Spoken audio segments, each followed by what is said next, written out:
Swayam Prabha. Digital India. Educated India.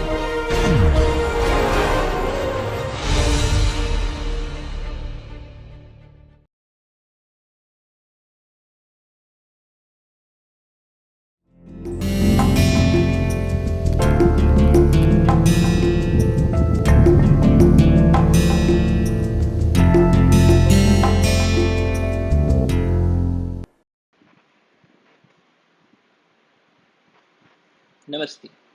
In the last lecture, we saw that conservation and economics are both related to each other. Both are being done for the common aim of providing more and more benefits to more and more number of people.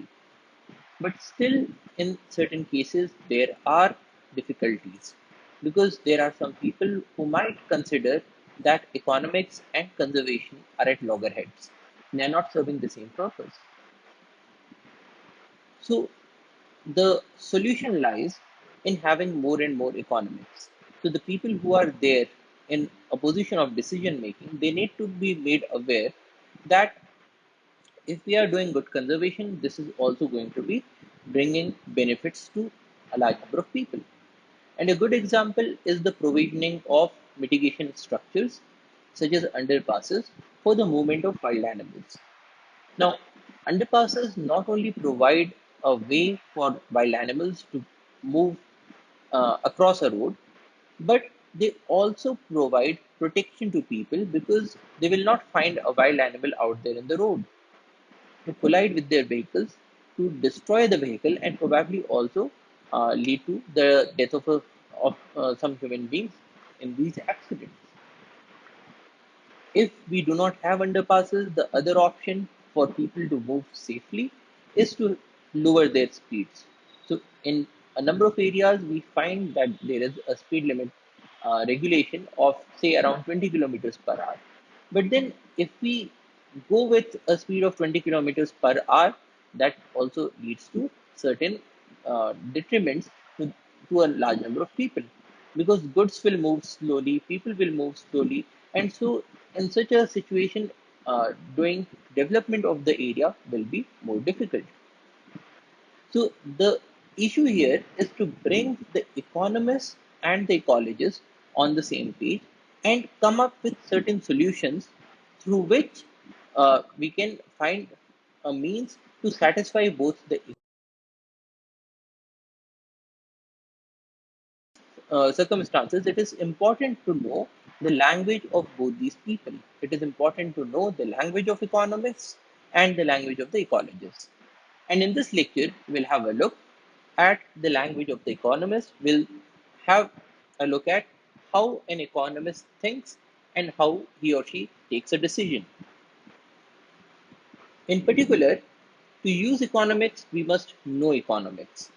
And in this lecture, we will look at certain terms of economists, or let us say the lingo of this field. We'll also have a look at the methods that are employed. Now, different disciplines might be using different methods. Now, there are some methods that are specific to a field. However, there are certain methods that are common across all fields, such as the scientific method. So we'll have a look at what kinds of methods are used in economics. We'll also try to discern what are the kinds of analysis that are done in this field. And then we'll also look at what are the field realities. So let us begin with the terms. So there are a number of terms in economics, and to understand any field, it is important that we know the language of the field. So, for instance, when an economist says that the market is going up or the market is going down, or the market is essential for such and such society, or the market says so, what does this market refer to? Is he referring to your local market? Is he referring to the stock market? Is he referring to something else? So, to understand the language of an economist, it is important to know the terms that an economist uses. So, for instance, a market is defined as a group of buyers and sellers of a particular good or service.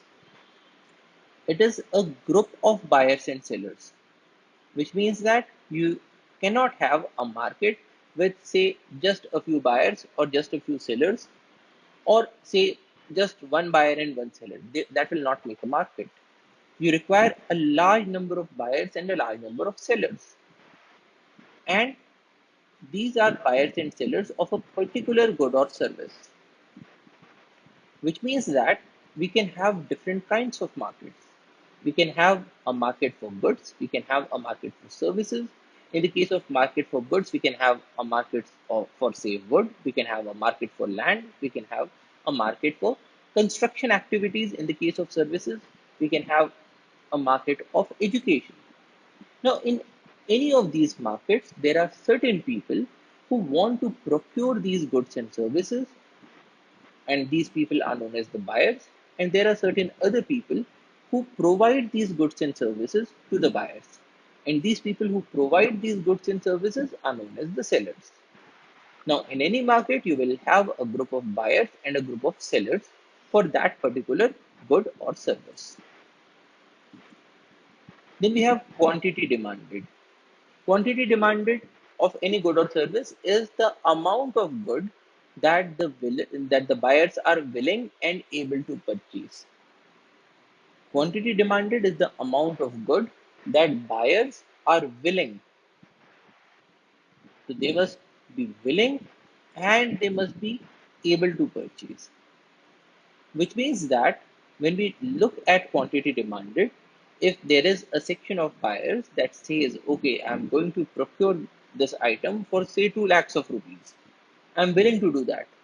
But then those buyers do not have the funds with them. So they are not able to provide this much amount of money. So in that case, we will not include that section into the computation of the quantity demanded. Or there might be certain people who have money with them, but they do not want to spend it on that particular good or service. And in that case as well, we will not include it in the definition of quantity demanded. So the quantity demanded is the amount of goods that buyers are willing and able to purchase. Now, it is very important in the case of conservation because there is a market for a lot number of goods that are to the detriment of nature and ecology. So, for instance, there is a market for tiger skin. Now, why is there a market for tiger skin? Because there are certain buyers who want to procure tiger skin. There are certain sellers who want to sell tiger skin. Now, where will these sellers get the tiger skin from? Of course, they will go into a forest and they will poach a tiger. Now, if there is this market and you want to curtail this market, you want to stop this market, so it is important to know how these people are providing these goods and services, where this market is, and what is the quantity that is being demanded by this market. Because to stop this market, you'll have to act at different levels. You will have to act at the level of the buyers. So if somebody is trying to buy these tiger skins, you would have to stop them. You have to act at the level of the sellers. And then you also have to act at the level of the market. Now, remember that market is a group of buyers and sellers of a particular good or service. And these days, the online marketplace has also come up as a very important market. Now, when we look at the online marketplace, at times you will find that even on the most reputed online marketplaces, there might be certain people who are selling products such as a claw of a tiger or say the skin of a snake. And so, if you want to perform conservation, you will have to act at the level of these markets as well. So it is important to know what is the market, who is the buyer, who is the seller, what is the quantity demanded, what is the quantity supplied, and then you can even act at this level. How do you reduce the willingness of the buyer? How do you reduce the ability of the buyer to purchase a thing such as a tiger skin?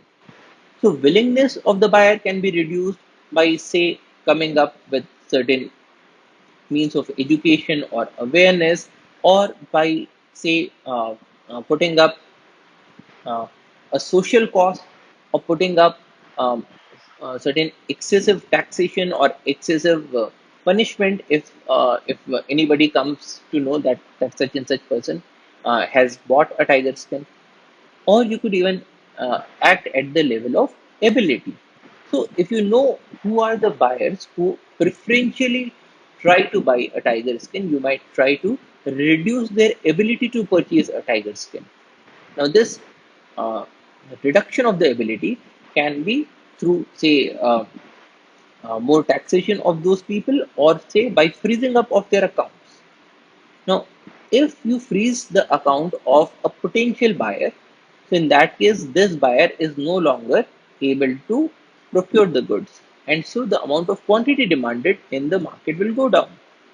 And as the quantity demanded goes down, the price will go down, and it will no longer be profitable for the seller to go and poach a tiger and bring it to the market. So it is important to know what is the quantity demanded.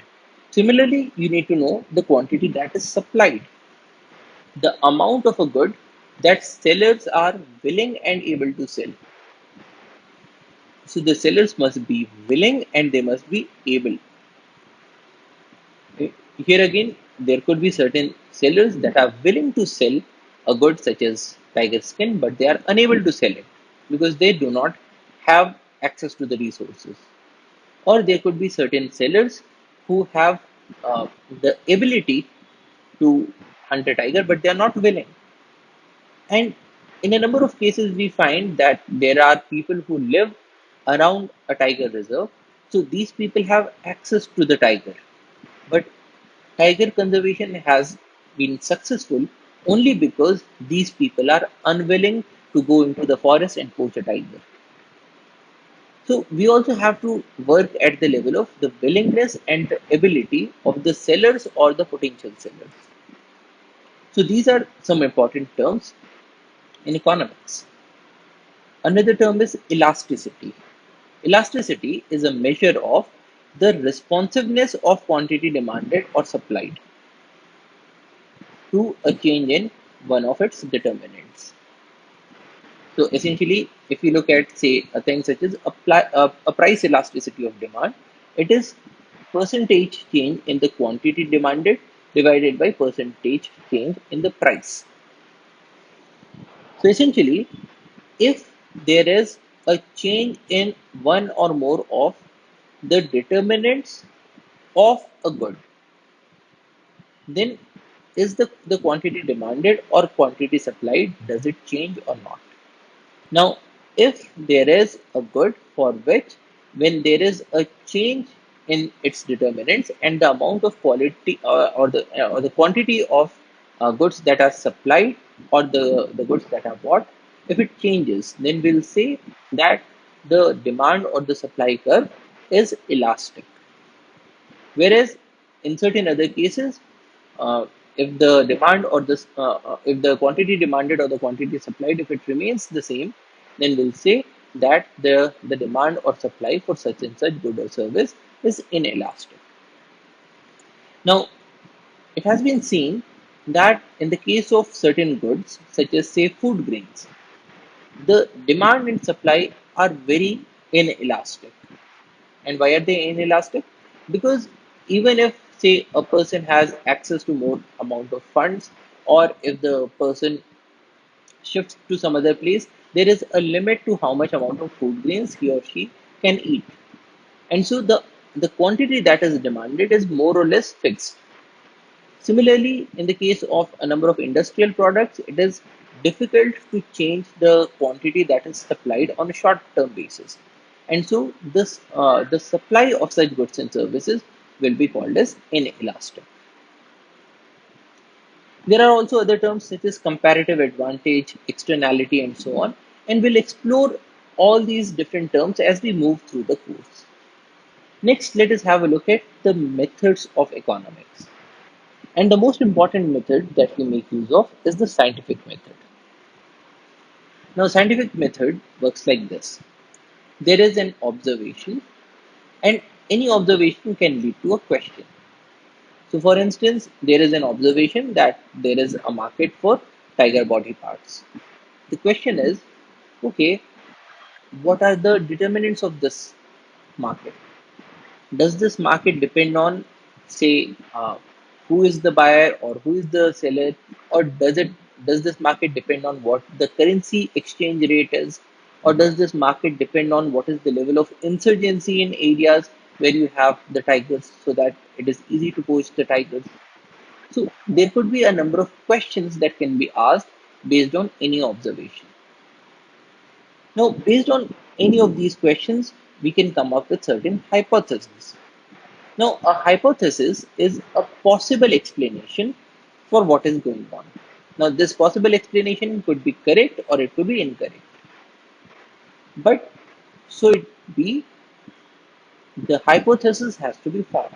So, for instance, we can say formulate a hypothesis that there is this market for say food grains, and the market for food and the amount of food grains that is supplied to this market depends on say the cost of fertilizers.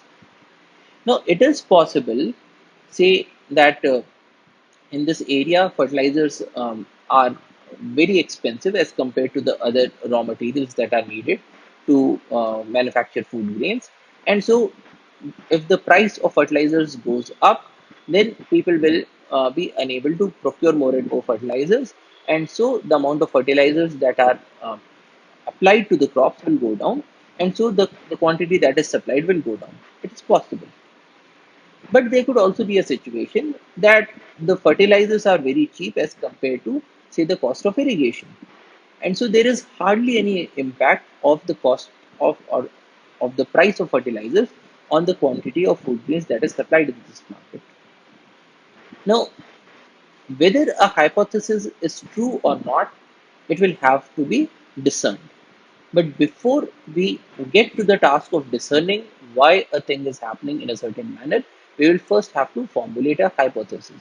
So we can say formulate n number of hypotheses. We can say that the quantity of food grains that is supplied to this market depends on the price of fertilizers, or it depends on say the price of irrigation, or it say depends on the price of transportation. There could be a number of hypotheses, and then we will try to look at each and every one of these hypotheses in more detail. Now, how do we look at, or how do we discern a hypothesis? It is done either through experiments or through observations. Now, uh, uh, what can be an experiment? So, suppose we wanted to see if the price of fertilizers is the most important factor that determines how much is the amount of food grains that is supplied by a seller. So, in that case, we can artificially pick certain farmers, and we can provide them with fertilizers at, say, a reduced rate. So we can provide them with certain subsidy. We can tell them that okay, if you purchase 1 kg of fertilizers, we are going to pay you 20% of the money. You'll only have to pay 80% of the sum. So in place of a higher price, now the farmer is paying a lower price. And then we can formulate certain groups. We can say that there is this cohort that is paying 100% price. There is the second cohort that is paying 90% price. There is the third cohort that is paying 80% price, and so on. And then we can try to look at what is the amount of food grains that is supplied by these different cohorts into the market. So this can be an experiment. Or in certain cases, when it is difficult to perform experiment, we can even look at more number of observations. So for instance, we can say that okay, if everything else remains same, but then also the price of fertilizers would be varying to some extent, or probably there are different places in our area of study, and in one place the price of fertilizers is more, in another place the price of fertilizers is less, and everything else is more or less the same. So in that case, the the scientist or the economist might try to figure out if these natural variations in the prices have got something to do with the quantity of food grains that these different sellers provide to the market. So we can explore a hypothesis either through experiments or through observations. And when we do these experiments and observations, it is possible that the hypothesis gets rejected. So It is possible that we formulated all these different cohorts, we gave them different amounts of subsidies, but still every cohort provides the same amount of food grains or supplies the same amount of food grains to the market. So in that case, we will reject the hypothesis that the price of fertilizers has the majority share in determining the amount of food grains that are supplied by the seller to the market. So this is a hypothesis that gets rejected through either the experiments or through the observations. And when this happens, then we will go ahead with the next hypothesis, or we will even formulate a new hypothesis. So in this case, we might say that okay, the price of fertilizers has nothing to do with the quantity of food grains that these people are supplying. So probably it is the price of transportation. So that is the new hypothesis, that the price of transportation governs the quantity of food grains that are supplied by the sellers to the market. So this is the next hypothesis. And what do we do with this hypothesis? We repeat the process. We go ahead with more experiments and observations. And we perform these two operations of formulating hypotheses and checking them out through experiments or observations till we reach a point where the hypothesis gets confirmed. So suppose our hypothesis that the cost of transportation determines the quantity of food grains that is supplied to the market. Suppose we are able to prove this hypothesis in our study area. So in that case, we'll formulate a theory. Now, this theory would say that the cost of or the price of transportation determines the amount of food grains that is supplied to the market. But then it is also possible that this theory is only applicable to the current area of study. It is not applicable everywhere else. So in that case, it will remain at the level of a theory. But then, if a theory stands the test of time, so we test it in different locations, we test it in different periods of time, we test it under different circumstances.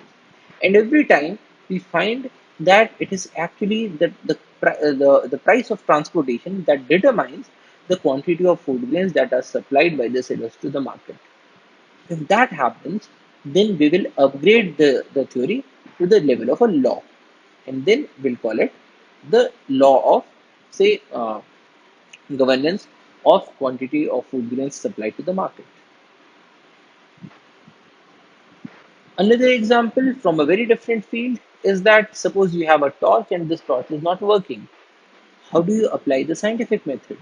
Now, remember that the scientific method's aim is to help you get to the correct conclusion. So your torch is not working, and there could be n number of things that are wrong with the torch. Probably the batteries have died out, probably the bulb has gotten fused, probably the switch is not working, probably the wires are broken. There could be a number of things. Now, we can apply scientific methods to any observation and to any question. So, in this case, the observation is that the torch is not working. The question is, why is the torch not working? So, we'll formulate certain hypotheses. The first hypothesis is perhaps the battery is dead. Now, how do you check whether this is the correct hypothesis? Well, you change the battery or you charge the battery and check if the torch works. Now, if the torch still does not work, then our hypothesis that the battery is dead is wrong. Because if this hypothesis was correct, the torch should have worked when you change the battery or when you charge the battery. So we reject this hypothesis that the torch is not working because the battery is dead. So then we come up with another hypothesis that the torch is not working because the bulb has been fused. So we change the bulb. So this is the experiment. You change the bulb and check if the torch works. And you find through this experiment that the torch still does not work, which means that the bulb was not fused because you have changed the bulb. And in that case, so one by one, we are formulating a hypothesis, we are testing the hypothesis, and we are accepting or rejecting the hypothesis. So if the bulb is not fused, then perhaps the switch is not working. So in that case, the experiment is you change the switch and then check if the torch is working. And now, through this experiment, you come to know that the torch is working. So in that case, you can, through this method of testing out different assumptions, different hypotheses, one by one, you can reach to a conclusion about why you were observing the observation that you were observing. That is, through by looking at all of these hypotheses one by one, you can come to the conclusion that your torch was not working because its switch was malfunctioning, which you could not have done if you looked at all of these different aspects at the same time. So if you have a torch that is not working and you wanted to check the bulb, you wanted to check the battery, you wanted to check the switch, you wanted to check the wires, everything at the same point of time, then it would have been very difficult to come to the conclusion, or especially the right conclusion about why your torch is not working. Now, similarly, in the field of economics, there are a number of questions, there are a number of observations, and the economist uses the scientific method to understand or to explain why a certain thing is behaving in the way it is doing. So we have observations about things such as inflation. Why does inflation occur? Why do we have unemployment in the society? And all of these questions are understood through the scientific method. And if any of these theories stands the test of time, then we say that we have come up with a law of economics. So, if you wanted to understand how an economist thinks, it is important to know the scientific principle and to deploy scientific principle in different circumstances. Now, in the case of economics, the experiments are in a number of cases natural experiments. Now, natural experiment means that, especially because economics has got a lot to do with different people. So you cannot say subjugate a person to malnutrition, or you cannot subjugate a person to poverty just to test if a certain observation is because of a certain hypothesis, because there are human costs involved. You, if you wanted to check if the price of crude oil has got something to do with, say, an observation X, you cannot just go ahead and increase the price of crude oil, because one, in a number of cases you will not have access to the power to increase the price of crude oil, and two, because of the human costs that are involved. So the economist in a number of cases makes use of natural experiments. What is a natural experiment? uh, Out there in the nature, even without us doing anything, there are variations. So suppose somebody wanted to understand the role of poverty, he or she can look at two different areas, one in which more and more number of people are poor, and the other area where people are less poor. Or if somebody wanted to understand the impact of increase of price of crude oil, then they only have to look at those periods of time, such as wars, where the price of crude oil goes up. So these natural experiments can be made use of in understanding and checking any hypothesis. And in the scientific method, we also make use of assumptions and models. Why? Because if you look at the scientific method, you will find that there are a number of hypotheses that need to be tested. And if we do not make certain assumptions, then there will be so many number of hypotheses that it will be very difficult to check any of those. So for instance, if you wanted to check if poverty has got something to do with the amount of education that people receive. So, and when you are doing any experiment, or when you are looking at natural experiment, then you then it is possible that not only are these people poor, but probably they are also living in, say, a nation with a very different uh, political principle. So we are looking at uh, one society that is living in a capitalist country, and another society that is living in a communist country. Now, if a number of things are different between both of these societies, then we cannot pinpoint whether the amount of education that people are receiving is because of the poverty or not. So we will have to make the assumption that everything else being constant, poverty has so and so impact on education. And so this is an assumption that we need to make use of. Similarly, we also make use of a number of models. Now, what is a model? A model is a simplified depiction of reality. So, for instance, if you look at, say, the climate of India, then a model would say that, okay, in the months of May or June, you have the summer season. In the months of December and January, you have the winter season. But the reality could be different. The reality could be that in place of December and January being winter months, you could be having a winter from, say, 15th of November, or a winter that extends till the end of February in certain years. But then, if we wanted to discern the role of something, we will have to simplify things. If it is very much complicated, then looking at or making pinpointed conclusions would become more difficult.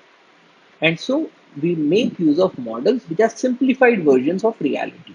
A model can be defined as a simplified description, especially a mathematical one, of a system or a process to assist calculations and predictions.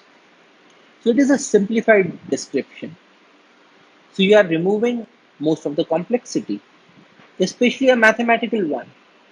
Now, why do we prefer mathematical models? Because a mathematical model makes it much more easier to predict things. It has a better predictive power. So it is a model is a simplified description, especially a mathematical one, of a system or a process. And why do we make a model? To assist calculations and predictions. So it makes calculations easy and it gives us a certain amount of predictive power. So why do we use models? Models are simple to understand by removing the specifics. So in the case of the climatic model, you are removing the specifics about which date or say on which date what was the temperature. We are just looking at a very simplified depiction where we say that so and so months are summer months, so and so months are winter months, and then spring and autumn and so on. So they make things simple to understand by removing the specifics.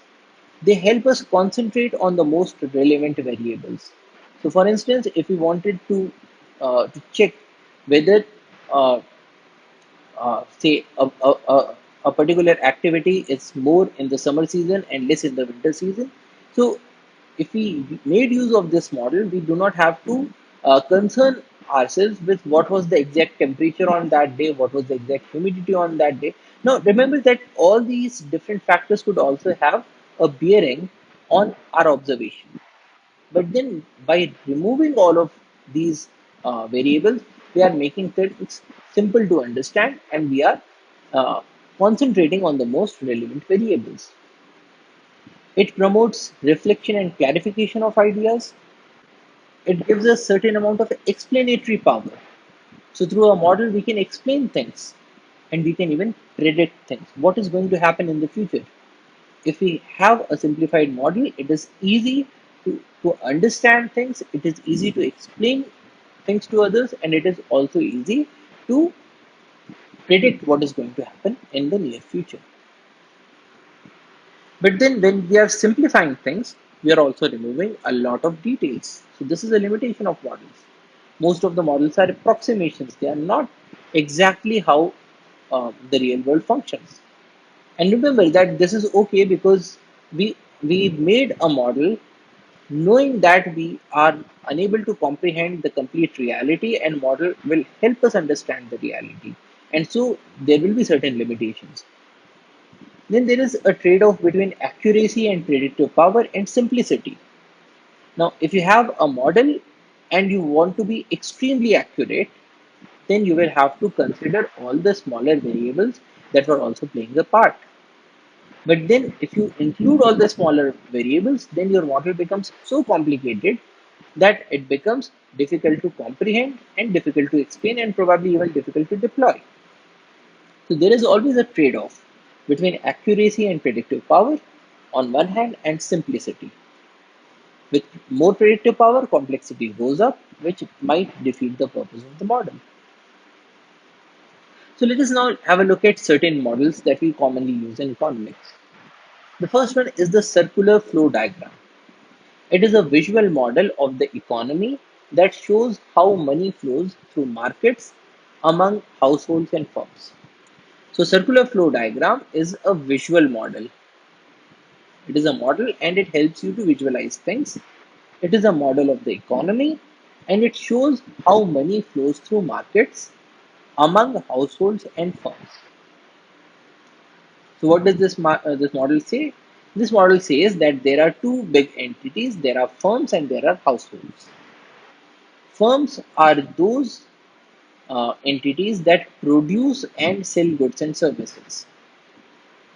So they are the producers and they are the sellers of goods and services. Now, to produce these goods and services, they hire and make use of factors of production. So you can understand a firm easily by visualizing, say, an industry. Now, an industry is manufacturing certain goods or it is providing certain services. And to manufacture these goods and services, it requires labor. So, how will it get labor? It will hire labor, it will employ people. So, a firm is the set of entities that produce goods, that produce and sell goods and services, and for production they hire and use the factors of production. Factors of production means they are using land, labor, and capital. The other big entity is the households. Households are those entities that buy and consume goods and services. So these are the buyers of goods and services. They own and sell the factors of production. So the households own their own labor and they sell their labor to the firms to help them produce things, and in return they will be getting a salary. Or the households are those entities that own the land and they will make this land available to the firms in exchange for, say, a rent. So households buy and consume goods and services. They own and sell the factors of production. So there are these two entities. Now these two entities interact in the market. And remember that market is the place where buyers and sellers are coming together. But markets are places where buyers and sellers of a particular good or service come together. So in this case, we can clarify that there are two different markets. There are markets for the goods and services. Now, goods and services are those things that the firms are producing and the firms are selling. On the other hand, the households buy these goods and services.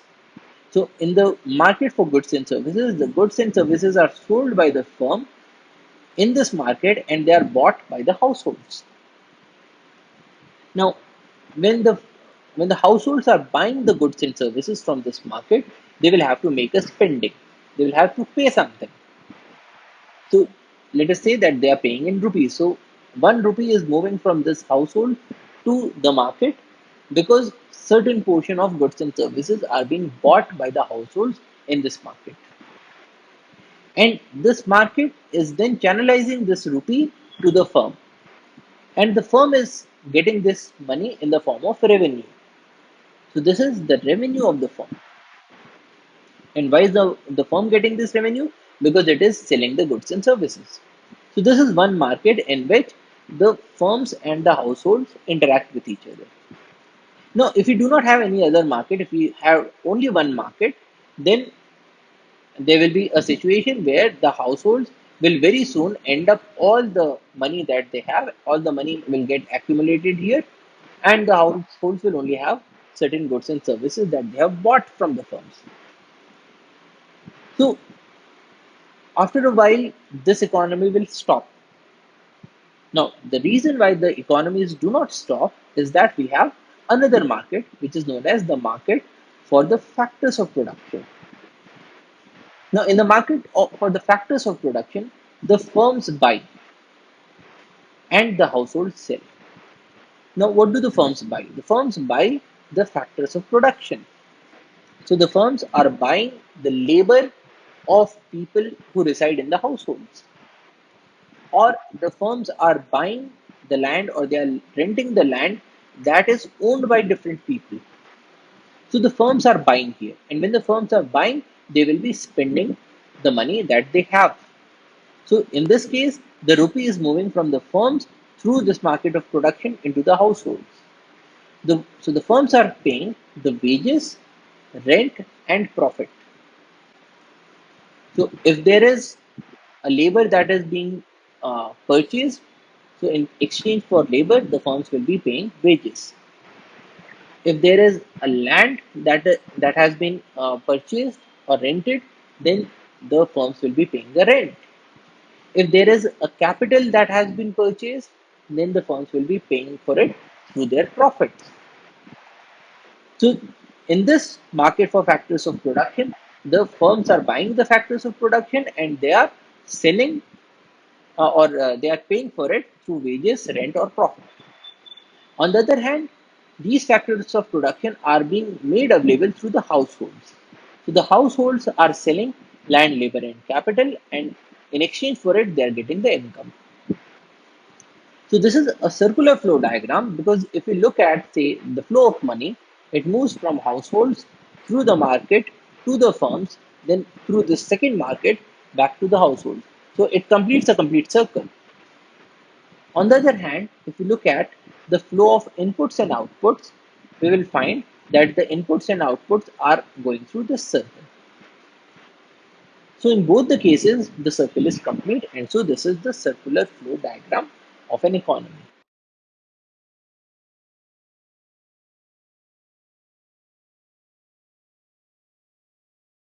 Packet of milk. Identify this transaction on the circular flow diagram. Now, what is Hari in this case? Hari is a part of the household, and Hari is paying a dairy for the packet of milk. Now, dairy is producing and selling this packet of milk. So, the entity that produces and sells goods and services is the firm, and the entity that buys these goods and services is the household. So in this example, the dairy is the firm and Hari is the household. And Hari is paying 60 rupees for this packet of milk. So the first thing to understand is whether this is the market for goods and services or whether this is the market for the factors of production. Now the answer is in this market, the firm is selling things to the household. And so when the firm is selling things to the household, it is the market for goods and services.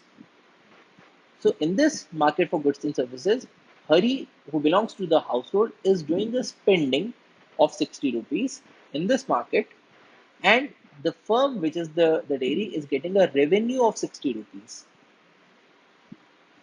And if you look at the flow of inputs and outputs, the firm is selling the goods and so the good in this case, which is a packet of milk, and the household, which is Hari, is buying this good, which is a packet of milk. Now, where does Hari get this money from? So, Hari earns, say, 15,000 rupees working as a waiter in a restaurant.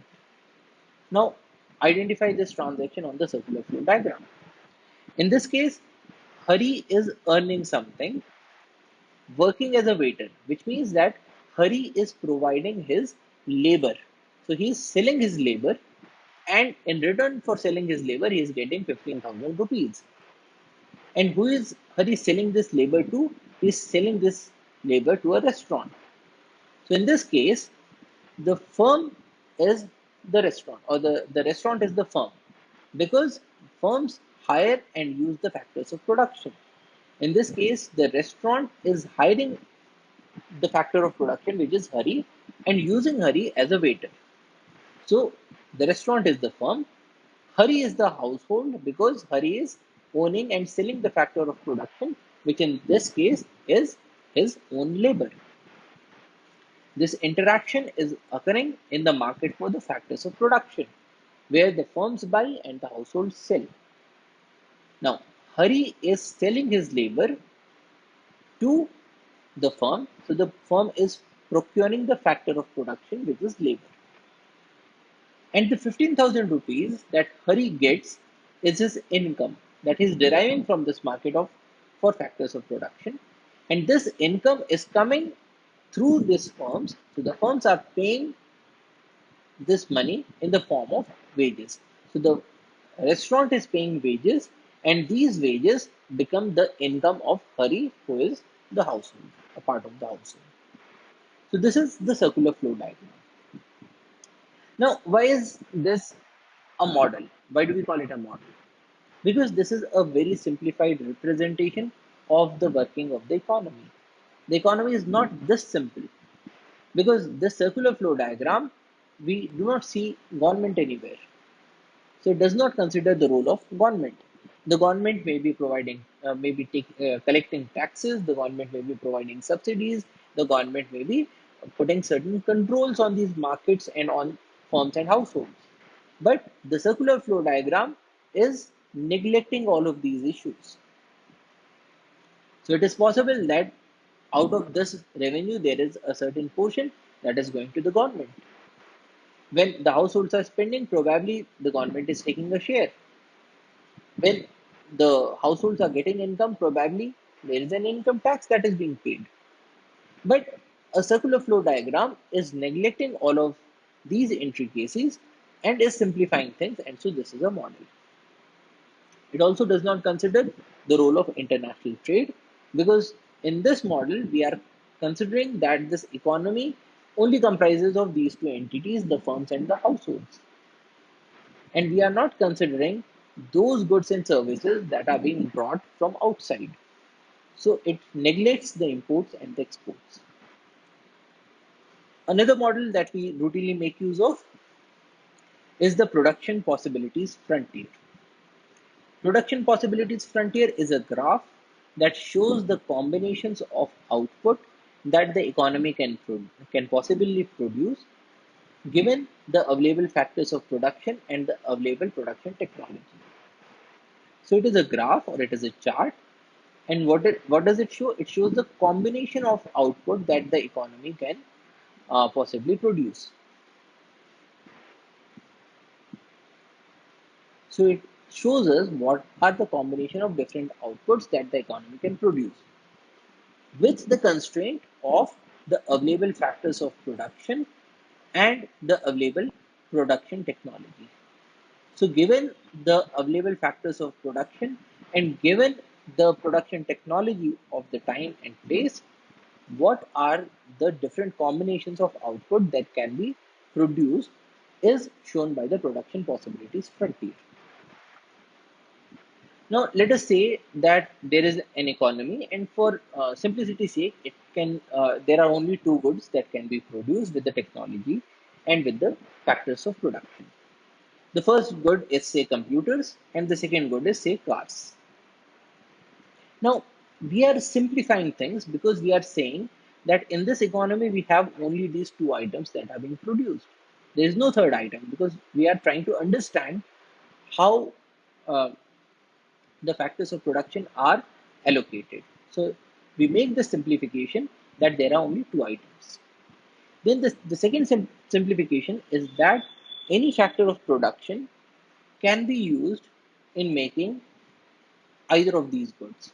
So for instance, if there is a worker, we can use that worker to produce computers or we can use that worker to produce cars. Now, this again is a big simplification because in a number of cases, the workers who are trained to make computers might not be that trained in making cars. But then this is a simplification that we are using. Similarly, a number of items or that are used in the manufacturing of cars are very different from those that are used in making of computers. So, for instance, we use silicon in the IC chip that is there in the computers. Now, silicon is hardly used in cars. But then, when we are making this model of production possibilities frontier, we are saying that any factor of production can be used in making either of these two goods. Now, suppose the economy decides that we are only going to produce computers. In that case, it produces 0 cars and it produces 3000 computers. So that is one production possibility. If you do not make any cars, if you put all your resources into making computers, you will make 3000 computers. On the other hand, if you put all the resources into making cars, you will make, say, 1000 cars. So this is the other extreme of this production possibility frontier. Now, if you spend, say, 50% of your factors of production into making computers and 50% into making cars, then there will be some other point. If you spend, say, 10% and 90%, there will be some other point. So all the points that represent what all things can be manufactured is shown by this line. So a point such as this will tell us that the economy is currently producing 700 cars and 1200 computers. Similarly, this point is also possible. All the points that are inside the curve, to the left of the curve, are also possible.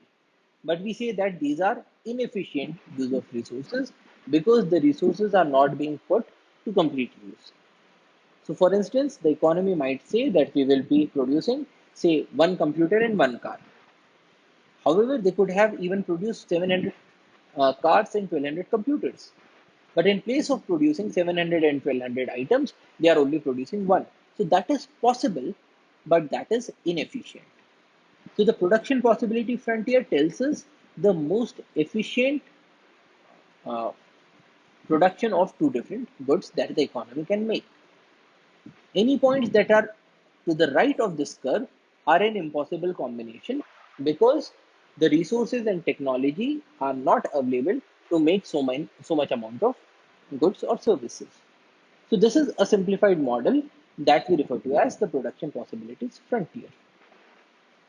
Now, such a model helps us understand the principles of economics because here what we are emphasizing is that the society is facing a trade-off. What is that trade-off? The society wants more of cars and more of computers, but there is a limit, and so uh, the society can either have more computers or it can have more cars. So it will have to make a trade-off between computers and cars. The second thing is that trade-offs are leading to cost, and cost is what you give up to get something. So in this case, you are giving up 3000 computers to make 1000 cars. So the cost of 1000 cars is 3000 computers, or the cost of 3000 computers is 1000 cars. So this is cost. So this model is helping us understand concepts such as trade-offs and concepts such as cost. The cost in this case is the opportunity cost. If the society wants more computers, it will get less number of cars. And when the society chooses to make only computers, the best workers for car production are also used in making computers. But they may not be that good in producing computers because they are not trained in producing computers, which produces the bow-shaped curve. Putting these workers into car production will not only greatly impact the number of computers produced, but will also greatly increase the number of cars produced. What we are saying here is that specialization is also being depicted on this curve because of this shape. Now, in place of producing 3000 computers, suppose this society produced, say, 2900 computers. So we'll get a curve like this. And the point where this line cuts this curve is this.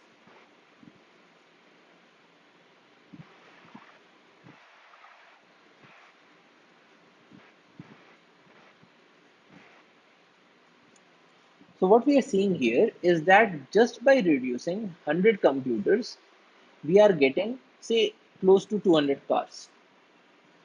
Why? Because when we are leaving out certain uh, workers from computers into making of cars, it is in a number of cases, they will be those workers who are more capable and willing to produce cars. And so we are seeing an effect of specialization. If the society decides to make only one thing, then even those people who are not that specialized to make that item will be used in the manufacturing of that item, which will not be the most efficient utilization of resources. So we are seeing an inefficient utilization of resources when the society chooses to make only computers or only cars. So this is another concept that we are observing through this curve. Now, why is this a model? Because this is a simplified representation of the working of the economy. Almost no economy is there that only produces two goods. Most of the economies produce hundreds or thousands or millions of goods. But then to understand the role of allocation of resources, or to understand the opportunity cost, or to understand specialization, we have looked at an economy that makes only two items. Similarly, not all factors of production can be equally deployed in making of these two items. But then this is another simplification that we have made. But these simplifications permit an easy grasp of economic ideas of scarcity, efficiency, trade-off, opportunity cost, and economic growth. How economic growth?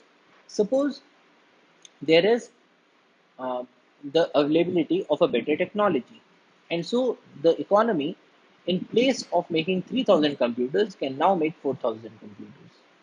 Now, remember that when we started with the production possibility frontier, we said that given the available factors of production and the available production technology. So, this is an assumption in this model. What happens when we break these assumptions? If we say that we make more people available, or we say that we make available a better technology.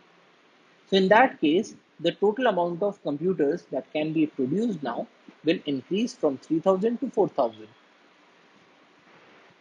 Now, when this happens, the curve, the production possibility frontier, it shifts from here to this red line. When that happens, now if you look at these 2 points, earlier the society could have 700 cars and 1,200 computers. But now this point is also possible, that the society can have 750 cars, that is more number of cars, and 1,400 computers, that is more number of computers. So now this society can have more computers and more cars, even though the technology has only increased the number of computers that can be made. Now this is an example of an economic growth. Now in the economic growth, more and more number of people can have access to more and more items.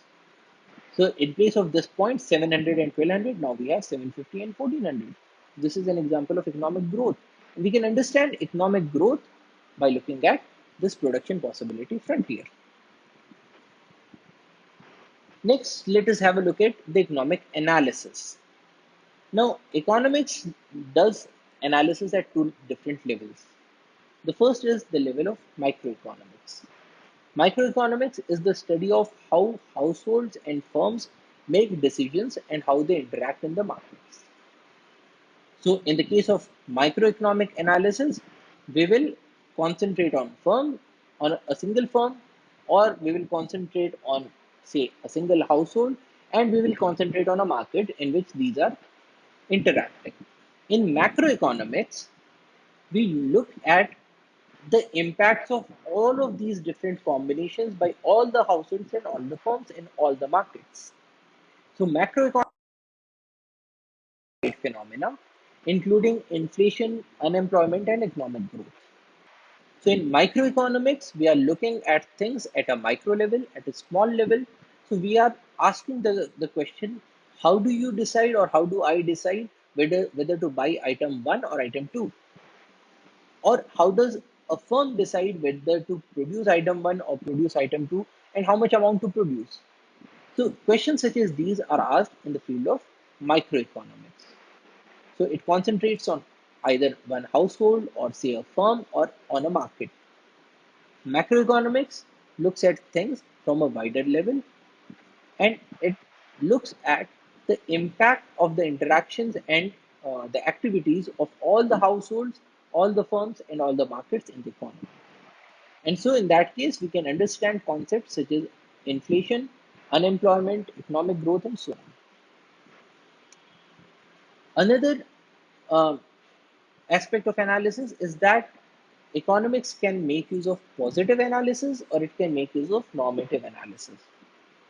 Now, positive analysis is an analysis that claims that the attempt to describe the world is as it is, as a scientist, such as minimum wage legislations increase unemployment. So, in this case, we are not saying whether this should be done or that should be done. We are just giving things as a matter of fact that, in this case, minimum wage legislations increase unemployment. This is a fact that we are putting up. So, this is a positive analysis. A normative analysis claims that attempt to prescribe how the world should be as a policy advisor. So if I say the same sentence and if I put it as minimum wage legislations should be removed, then I am talking about a normative analysis because I am talking about the way things should be. It should be removed. Now, all that being said, there are certain field realities also that we need to be aware of. Economic advice is not always followed. Sometimes other considerations such as votes or private profits or lethargy won't this way. So, if there is an economic analysis that says that minimum wage legislations should be removed, it does not mean that the minimum wage legislations will be removed because we also have to look at other factors such as politics or the level of society of that area and so on. The second thing is that the economists themselves disagree a lot. Why? Because of differences in which scientific theory to follow, differences in their value judgments, example, whether to choose efficiency or equality, because in a number of cases, the economists themselves are doing a normative analysis. So, for instance, a person who puts much faith in increasing efficiency might say that minimum wage legislations should be removed. On the other hand, another economist who emphasizes on the level of or on the quality of life of these laborers might say, no, minimum wage legislations are extremely important. Otherwise, these people might get exploited. Now, both of these economists are correct in their own opinions. They are correct in their own places. But they have a difference in the value judgments, whether they are trying to emphasize the efficiency of the economy or whether they are trying to emphasize the level of equality that is there in the society. So, these are certain reasons because of which the economists might themselves disagree. So, you have to take everything with a pinch of salt. So, in this lecture, we had a look at how an economist thinks. What are the different kinds of models? What are the different kinds of analysis that we make use of? Certain terms that that belongs to this field, and so on. So that's all for today. Thank you for your attention. Jai Hind.